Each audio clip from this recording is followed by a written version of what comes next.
Sa pagiging isang bus inspector, maraming hirap at pagsubok ang kinakaharap nila araw-araw. Una, kailangan nilang magtrabaho sa loob ng bus upang masigurong sumusunod ang mga pasahero sa mga patakaran at regulasyon ng kumpanya. Ito ay maaaring maging mahirap dahil minsan ay may mga pasahero na hindi sumusunod o nagpapakumbaba sa mga patakaran.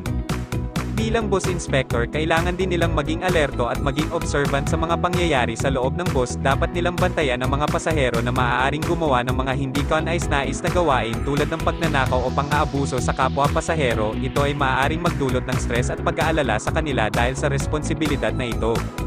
Bukod pa rito, ang mga bus inspector ay madalas na nasa biyahe sa loob ng buong araw. Ito ay maaaring maging napapagod at nakakapagod sa kanilang katawan. Kailangan nilang maging handa sa mga oras ng trapiko, init ng panahon, ulan, at iba pang mga kondisyon sa daan na maaaring makaapekto sa kanilang kalagayan.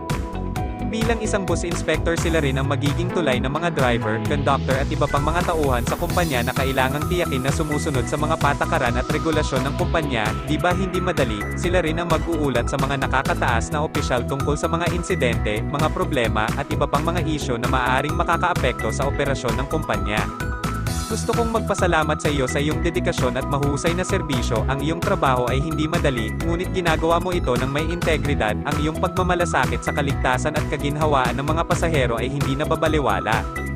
Salamat sa pagiging aming gabay sa aming mga biyahe. Ang iyong trabaho ay mahalaga at nagbibigay ng malaking kontribusyon sa aming pang-araw-araw na buhay. Patuloy kang maglingkod ng may puso at dedikasyon.